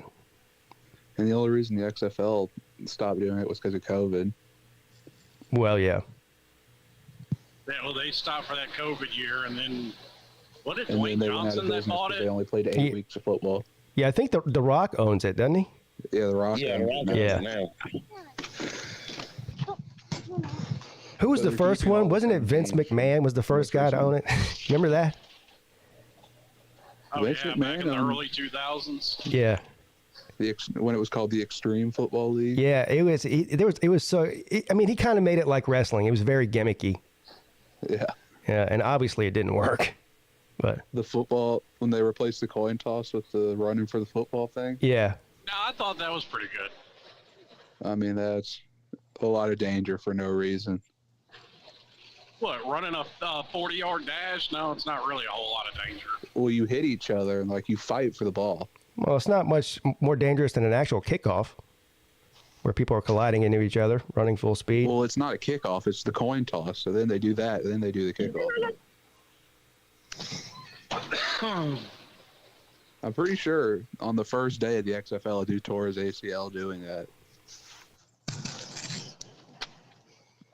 Yeah, well, that happens all the time. Or he like hurt his spine. It was some really bad injury. Yeah, and by the way, I would like to say that the 40-yard dash is indeed dangerous. I can tell you that from experience. So can D4. Yeah. D4 could tell you a little more than Pete can. I was almost collateral damage to Pete's incident. That's the only thing I remember from falling is as soon as I fell, listening to Slim Shady laughing as he runs past me. That's all I remember. That's why I did so horribly. It's really hard to run a 40-yard dash laughing your ass off.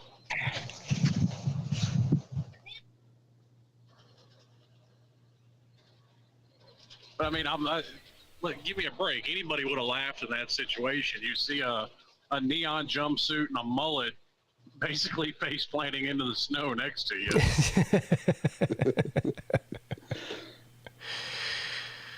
Yeah, I get it. It was funny. Wasn't too funny for me. It wasn't too fun for me anyway. It was funny, but it wasn't fun. Wasn't that where you hurt your ribs, or was that doing something else? No, that was where I hurt my ribs. I don't know, Yeah. but I don't know which fall because I fell twice. I'm not sure exactly which fall that caused the injury. And I'll still tell you what, my shoulder, it for some reason it's all on the right side. Maybe I fell on my right side the second time or something. Your shoulder's still hurting? Yeah. Yeah, my Well, I right, mean, it's look messed at it up. like this. Even if the weather's bad this year, you're gonna get pretty good grip in the sand of the beach. Yeah. If it wasn't on sand this year, you should bring cleats next time it's on grass. Cleats. Or bring some running spikes. Yeah. I'm sure he's still got a pair of golf spikes. That'll work. Yeah, 40-yard dash and golf I wouldn't shoes. run in golf spikes. I didn't say it was a good idea. But yeah, my right shoulder still hurts, dude. Especially when I wake up in the morning. Is that the age talking, Pete? Well, it's the age and the falling together, yeah. Battle scars. Yeah. What's up, Nate? Nate's back to work. No, I'm going on lunch break, so. Yeah, but you're back at work. I mean, you know what I mean. You're back at work. Yeah. Yeah. So, I just wanted to hop in until my lunch break is over. But I'm going to lunch right now. What'd you do today? What have you been doing today at work? Watch me eat. Yeah, I don't want to watch you eat. What have you been doing today at work? Cleaning stuff, basically. Yeah, like you do every day, right? With that. What is that thing you got? Why is that still your picture on? Hey. Yeah. At least. Nick's got a one-track mind. Yeah. I've been steaming shit, so. Well, I'd rather look at that picture than Nate. So no offense, Nate, but. Oh. Oh, sorry. I forgot about that. But yeah. For those you guys can't see, and if you're just listening, but his profile picture or whatever is a picture of Paige Sporanic, the big breasted blonde bombshell golfer lady. And apparently she's single, so. Apparently she's single. Yeah. Yeah. I bet. Shoot for the moon, Nate. Shoot for the moon. Yeah. Have you tried more local personalities, Nate? I think so. Hi, Lou.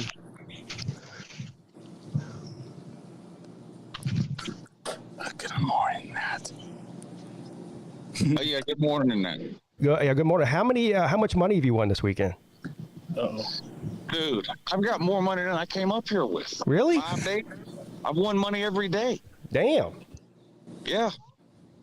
I sat down at a blackjack table this morning, bought in for $500. I couldn't win a hand. I swear to God, I was down to $50. Wow. I just cashed out 30 minutes ago with $1,200. God dang. I won $700. It went from I couldn't win a hand in the beginning, and at the end I couldn't lose. You might ought to go ahead and drive home while you're up. Well, I'm taking an extended break now. Yeah, I know. Yeah, but you know the deal. The longer you stay there, the more chance you have of losing that money. So. Yeah. But it sounds like you're having a good time anyway, though. It's been nice up here. It snowed this morning. Oh, really? It snowed. Not enough to do anything, but I mean, you could see it. It didn't stick to anything, but you could see it. Snow flurries. Wait, where are you? Cherokee. North Carolina. Yeah. So I'm assuming it's not snowing where you are, Luke. If you're asking that. It's not snowing in Chapel Hill. Yeah. Well. So what was the sports book like? Because I sat in the sports book a little bit in Vegas and watched people watch some games. I think it might have even been during the World Cup. Hell, I can't even remember. Anyway, it was wild in there. Yeah, I bet. Yesterday and Saturday. Yeah. Because I was up here last year during March Madness, and I was surprised that there wasn't a lot going on, but there was this weekend. I mean, it was crazy in there every time, because you can bet on anything under the sun up here. Who scores the next touchdown, all that. Mm-hmm. So there's people hooting and hollering literally almost after every play. Yeah. Sounds it was wild. Well, I was reading something earlier on when I first started the show that 75% of the money went on the Chiefs to cover, and of course, well, it closed at 9.5, and then the Jags did a backdoor cover at the end there, so people lost their ass. Basically, is what I'm saying.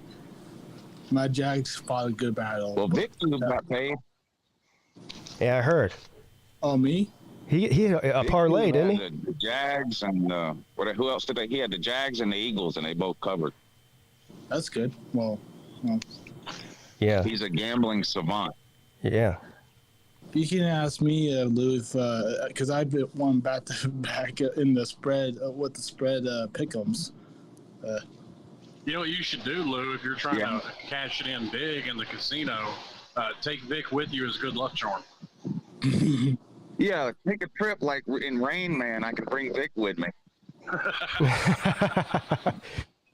He can't tie his shoes, but man, he sure can pick them games. I want to try to go gambling with Lou, but I don't know if that's going to be.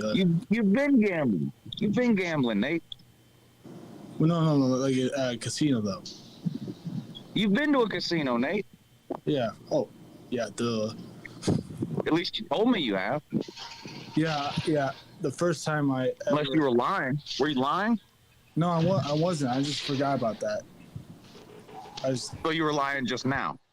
No, I wasn't. I went to casino in Michigan. You were either lying when you told me you went to a casino, or you were lying just now when you said you've never been to a casino. Which is it? No, I've been to casino. I just forgot when I went. That's all. I've been to a casino. That's all. I don't know. Now I don't know what to believe. Miracles. Hey, guess what? Sound a little sus. This is the first season ever that I've been betting on football where I have a 0% winning percentage.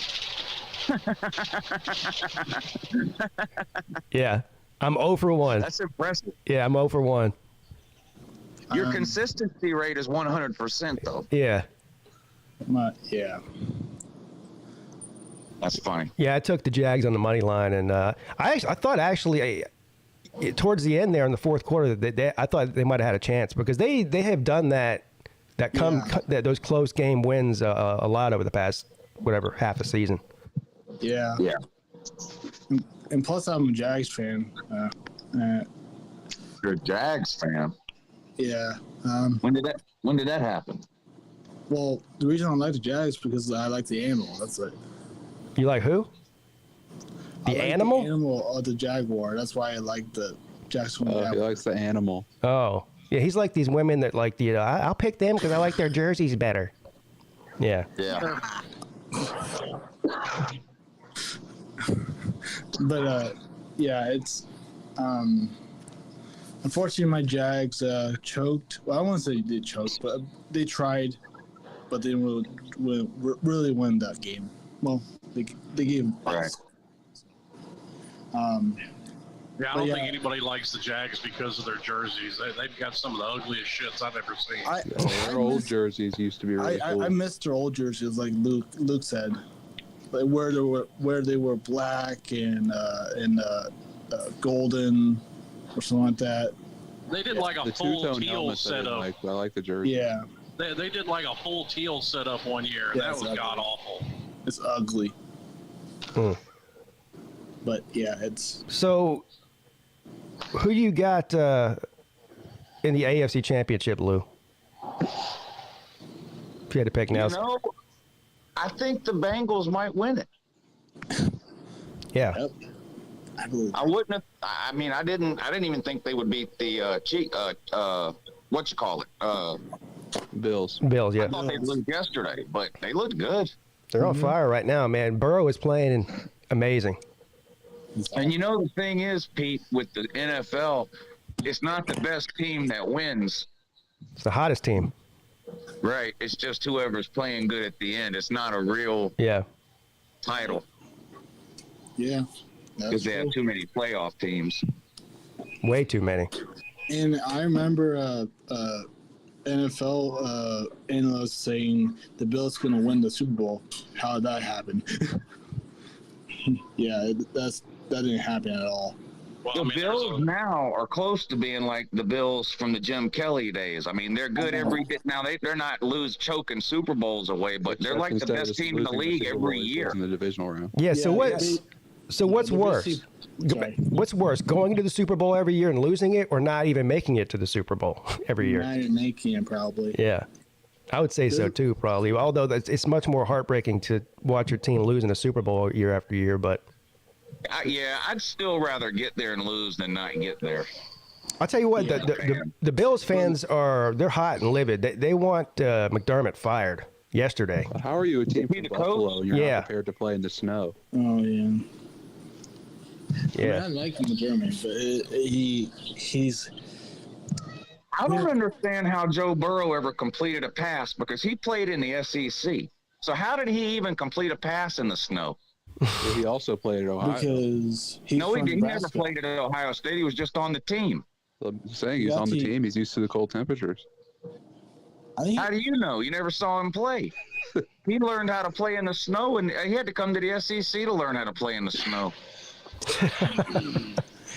I don't know if you know this, guys, but I think Joe Burrow, I think, is from Nebraska, I think.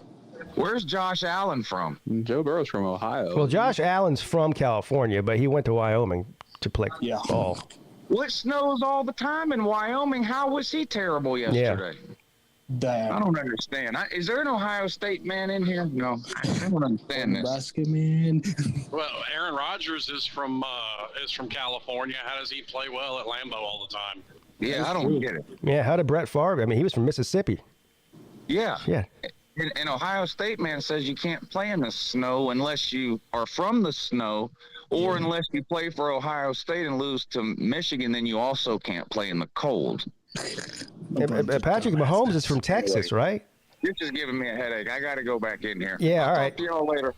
Have fun. See you, Lou. All right. Yeah. If I was him, but I know how this goes when you're at a casino and you're winning. If I was him, I'd probably pack it up. If you're that much up, just go ahead and take the W, my man. But also, it's fun. So, he's there. I don't know. I'd probably lose it all. But I have lost it all that way. Yeah. I did go. I did go to casino. Okay, I'm trying to tell the truth because I've been to a casino in Michigan. Let's just say it was a decent sized casino. It's pretty fancy and stuff. I mean, I think all casinos are that way. I think. And well, they're not all that way, but.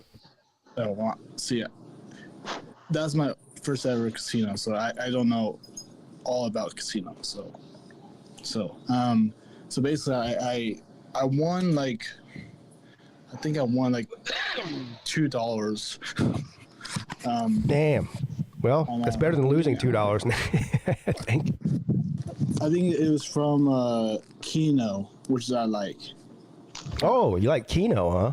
Yeah, I do. Huh. Isn't that basically like Powerball? Basically, but you had to. Yeah, it's basically Powerball. You just have to guess the numbers and see what the numbers are. And yeah, that's a very low odds game. I mean, I can raise my odds. Yeah, that's all right. I'm not hating. I mean, one of my favorite games to play is roulette, and that's total luck. I mean, if you get lucky on a spin. Yeah, and not even just the red and black. Obviously, that's a 50-50 chance. Well, almost 50-50 because there is some green ones. But some of the lower odds ones, like, getting the direct hit on the number itself and the color or something like that. Yeah. That's how you win big in roulette.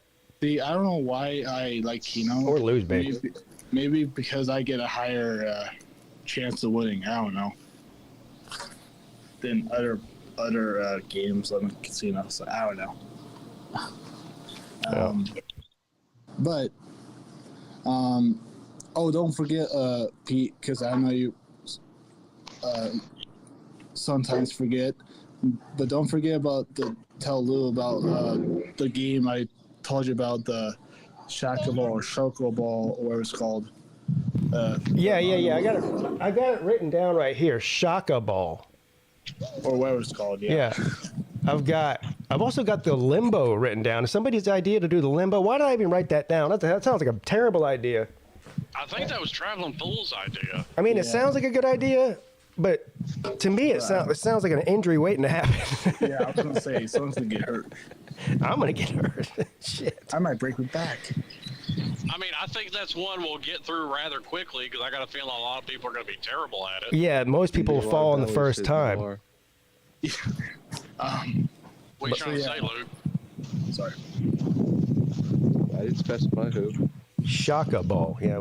That did look easy and something like I think we could make the Shaka ball thing happen. Yeah, and I think I know I'm really bad at explaining things, but it's because of my what do you call it?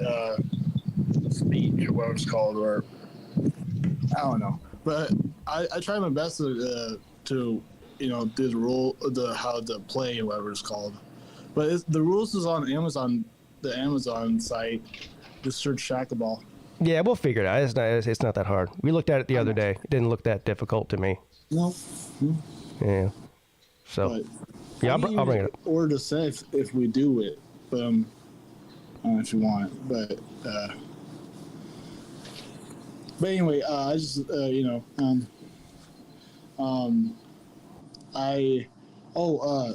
besides of talking about this, I want to talk about the Nebraska coach Rule. He wants the number one recruit in, I think it's 2025 or 2024 something, quarterback. It'll be Matt 2024 Loyola or something like that. I don't know. Well, a lot of people want him, Nate. Yeah, I know that, but I'm just saying, say a lot of people want him. Imagine Nebraska getting him though. I'm pretty sure he's going to Georgia. That's what I've seen. Fuck that. I mean, why would any quarterback go to Georgia? I mean, who is this guy? What's the kid's name? Dylan Raiola. Dylan Raiola. Yeah, sounds like a roll bar. Raiola. All right.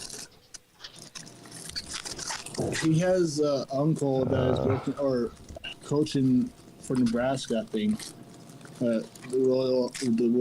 Whatever his name is, kid is. He has an uncle who's working for Nebraska or coaching in Nebraska right now. So who knows? He might go to Nebraska. I don't know. Well, I don't know. For some reason, 247 Sports, at least on my computer, is not loading. This page is not working, it says. Well, that's them. Well, let's try another one then. They're not the only game in town, you know what I mean? The crystal balls from 24/7 are saying Georgia. Nate, not for nothing, but if you're going to be eating and drinking, can you mute your mic when you do it? Because it just sounds disgusting. I'm not, that's... Sorry. All sorry. Right. There are 3 different crystal ball predictions for 3 different schools. Here we go. Georgia, Nebraska, and Ohio State.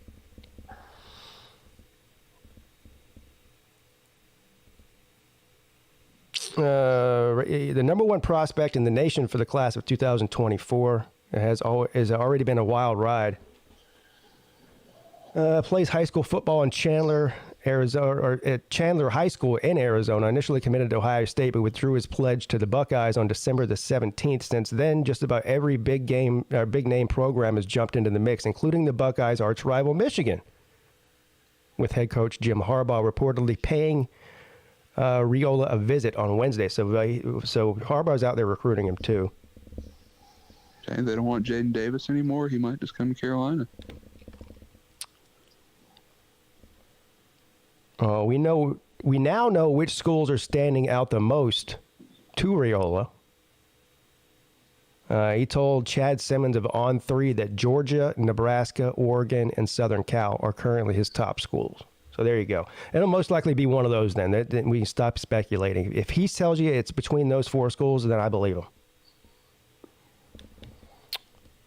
If he comes to Nebraska, I'll be happy. This is his quote here. He says, Georgia, USC, Nebraska, and Oregon have really been communication with me the most. The schools that have been really consistent.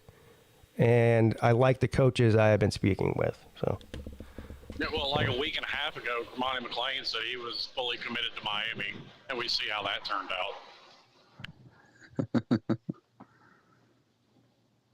So, no, I don't believe anything that comes out of 17-year-old's mouth. Yeah. Michigan heavily pursuing Raiola is interesting because they're the favorites for another 5-star quarterback. Well, in that case, you recruit both of them in hopes that you land one of them, I guess. I don't know. Well, Jay Davis is coming to Carolina. Yeah. So, I mean, Clemson's going to have... quarterback wouldn't want to play at Carolina right now. Come on. A lot of schools have several 5-stars on their roster, though, so it's not uncommon either. And Louisville has a commitment from the number 7 player in the country right now. Really?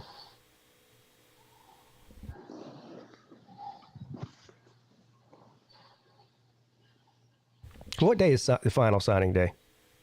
February the... These recruits are for next year. Yeah, I know. This is for 24. Final signing day is in February, though. I think it's Yeah. February 2nd.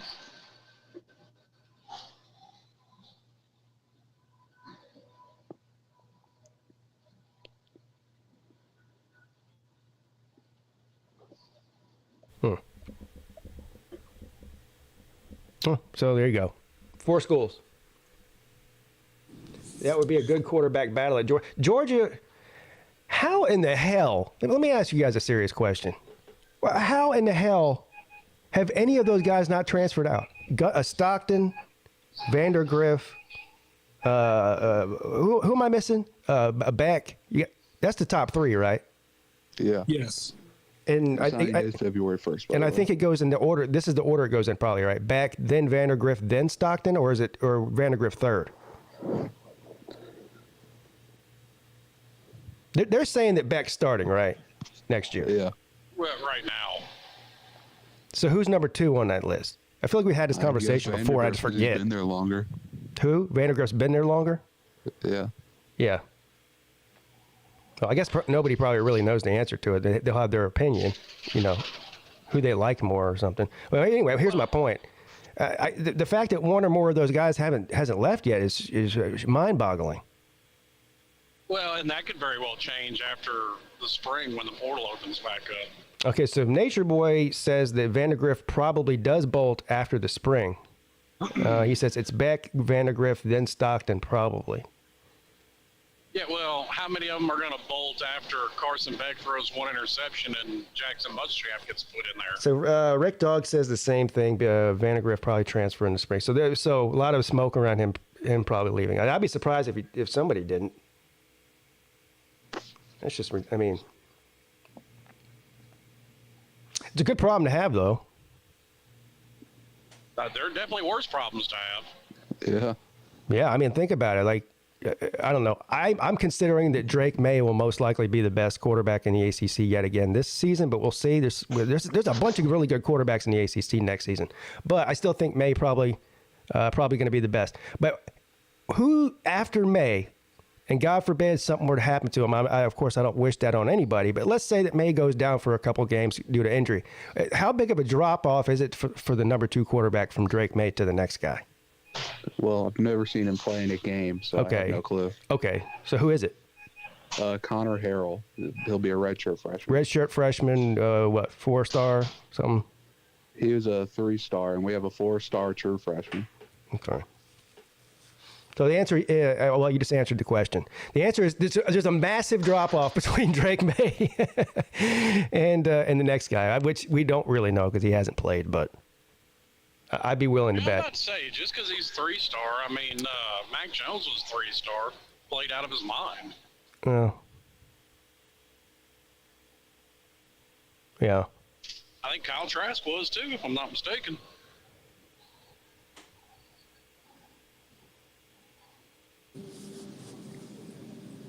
It doesn't matter who starts; they're all talented. Yeah, but it still does kind of matter, though.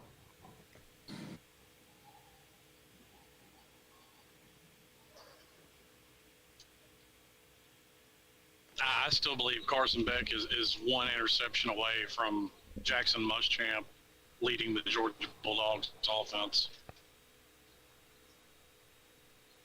I'm hearing Clemson people talking about a quarterback battle and this, and I'm like, no, there ain't gonna be no quarterback battle at Clemson.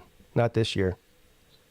Hell, there wasn't even one last year. Well, there was a battle within the fan base, but as far as the coaches were concerned, there was no battle. But this kid that's coming in for Clemson is Christopher Vizina. Yeah, he's a 5-star, really good player. But they're not. Of course, there'll be some sort of competition, but it just like DJ last year. This is Klubnik's job to lose, and I just don't see that happening. I just don't see that happening. So I don't know if you know Pete, but I think there's a quarterback from Nebraska. He's a recruit, but he commit to Clemson, I think. Who?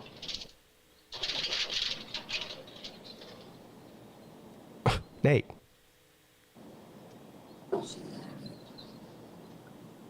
Nate. I think it's time for Nate to get back to work. Yeah. All right, see y'all. All right, see you later, Nate.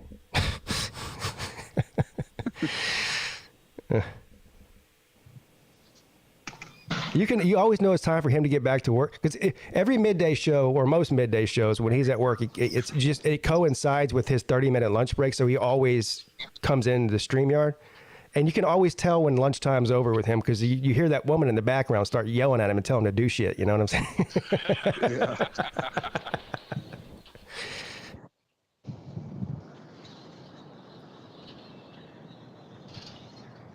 I don't think Kyle. Yeah, I mean, we can go down the list of players who were 3 stars or 2 stars that were great. But hey, look, we talked about this with TCU. Everyone's like, hey, TCU got blown out. Yeah, well, look at the difference in talent between TCU's roster and Georgia's roster. Still believe that TCU deserved to be there, but they are a 3-star roster. That's what they are. I don't even think. I was looking at it the other day, and I want to say that it was either their 2022 class or 2023 class. I can't remember which one.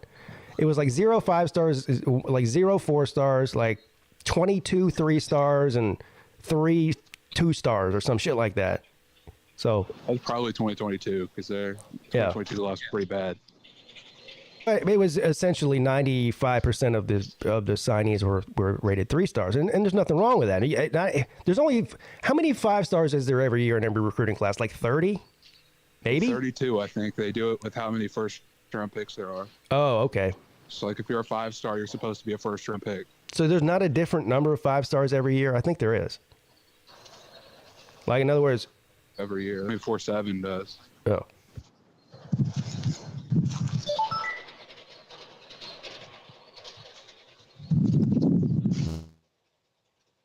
Alabama and Georgia have the most. Yeah, 5 stars. Yeah. But so that's what they are. TCU's a 3-star team most of the years. And, if stars didn't matter, then TCU would be Alabama. But they're not. 5 stars is supposed to be a first-round NFL projection. Okay.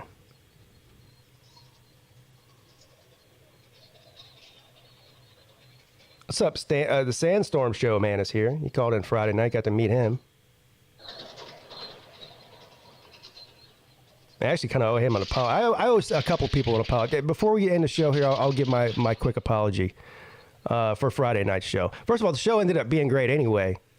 But I was kind of a dick to several different people for no real reason other than the fact that I was unhappy with myself. And I lashed out to people on the internet. I mean, look, I shouldn't have done the show Friday night, because I didn't do the midday show Friday morning because there was a bug that went through our house, and I was sick. I mean, it was legitimately sick. But when it came around to do the show Friday night, I was not in the right mind frame or headspace, or you know what I'm saying, to be doing a live show where people call in, and that's on me. I shouldn't have done the show. So look, it is what it is. But I do apologize to a couple people on there that I was unnecessarily rude to. And first of all, not that I won't ever be rude to people when they call in, because a lot of times it's either for entertainment value, or they deserve to be have someone be rude to them because they're an asshole or something, But when people do it, if I'm a dick to somebody for no reason, then I regret that afterwards. So Mistreating callers is the name of the game. Well, again, it's got to be for a reason. It's got to be for a reason, like for entertainment value or otherwise. And I didn't think it was particularly entertaining the way that was to certain people. So, anyway, that's that. Can't promise it won't happen again because of who I am, but there it is. All right, guys. Well, that's gonna do it from over here on this side. No lunch money show tonight because Uncle Lou is out there attempting to try to lose all the money that he won. Still. So I'll be back. I'll be back tomorrow for the ACC show at 7. You might see me before then at some point, but that's the plan. All right, SC Tiger fan 803. Talk to you later, buddy. Hey, Pete. Yeah. Hey, you mind if I hit you up after the show? Yeah. If it's just for a minute, yeah. Yeah, just be a minute. All right. All right. All right, Luke. Talk to you later, buddy. All right, see you. Later. And my man Slim. Be careful. Where are you at right now? Where are you driving today?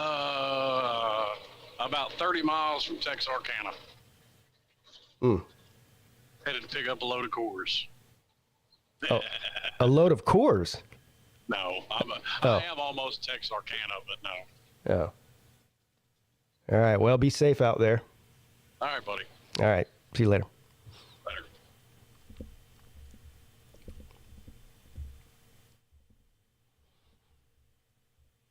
All right, everybody. Thanks for stopping in for the midday show. Again, no lunch money show tonight, but I'll be back. I'll be back tomorrow. Everyone have a great day. Talk to you later.